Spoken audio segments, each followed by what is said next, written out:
ప్రకాశం జిల్లా పల్లెల్లో సంప్రదాయబద్ధంగా జరిగే ఒంగోలు గిత్తెల బల ప్రదర్శన పోటీలు ఘనంగా ముగిశాయి.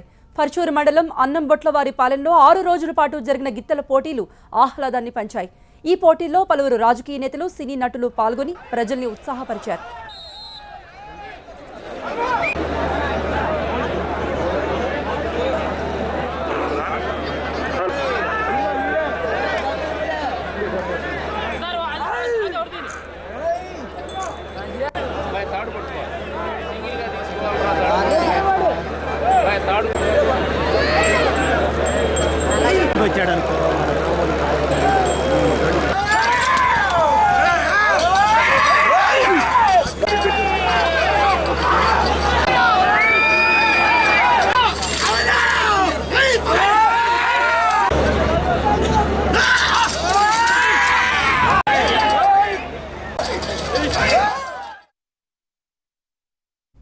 సంక్రాంతి పండుగ వచ్చిందంటే చాలు ప్రకాశం జిల్లాలో గిత్తెల బల ప్రదర్శన పోటీలు ఊరూరా నిర్వహిస్తారు.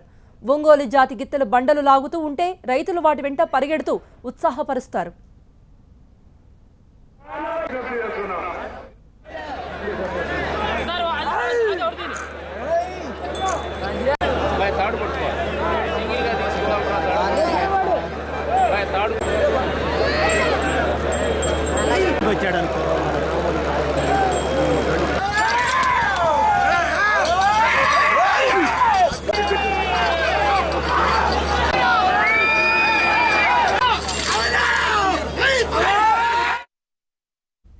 ప్రకాశం జిల్లా పల్లెల్లో సంప్రదాయబద్ధంగా జరిగే ఒంగోలు గిత్తెల బల ప్రదర్శన పోటీలు ఘనంగా ముగిశాయి. పర్చూరు మండలం అన్నంబొట్లవారి పాలెంలో 6 రోజుల పాటు జరిగిన గిత్తెల పోటీలు అందరికీ ఆహ్లాదాన్ని పంచాయి. ఈ పోటీల్లో పలువురు రాజకీయ నేతలు, సినీ నటులు పాల్గొన్నారు, ప్రజల్ని ఉత్సాహపరిచారు.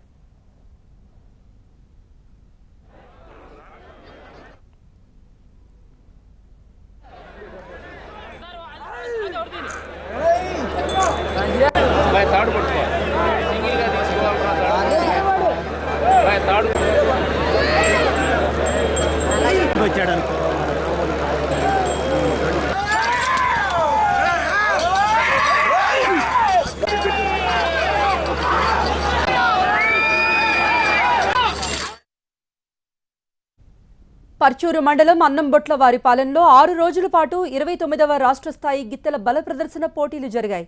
ఈ పోటీలకు రాష్ట్ర వ్యాప్తంగా పలు జిల్లాలకు చెందిన రైతులు తమ ఎడ్లను తీసుకుని వచ్చారు.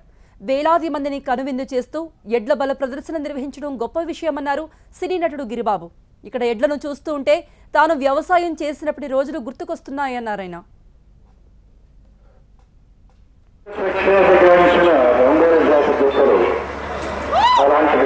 విత్తనాలు పోటీలు చూడటం చాలా ఆనందం. నేను ఓడిపోవడం వ్యవసాయం చేసిన వాడిని, ఎడ్డు చూడిన వాడిని, బళ్ళు చూడిన వాడిని, నాగలు పెట్టిన వాడిని, అన్ని చేసిన వాడిని. ఏమైనా సంక్రాంతి పండుగ సంతోషంగా ఇలాంటి ఉత్సవాలు మన సంప్రదాయాలు మర్చిపోకుండా మన పాత ఇది మర్చిపోకుండా మనం చేసుకోవడం అనేది ఒక ఆనందమైన విషయం. కమిటీ వాళ్ళందరూ కూడా అభినందించాలి.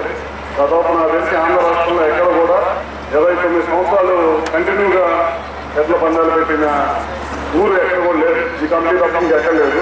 తప్పకుండా మా అన్న గొడ్డిపాటి కిషోర్ గారు చనిపోయిన దగ్గర నుంచి కూడా ఆ రోజు నుంచి ఇవాళ వరకు కూడా మేము మొదటి బహుమతి అనేది కంటిన్యూగా ఇస్తూనే ఉన్నాము. ఎప్పుడు దాకా ఈ పందాలు మనం పెట్టగలిగితే ఆ కమిటీకి మా అన్న పేరు మీద తప్పకుండా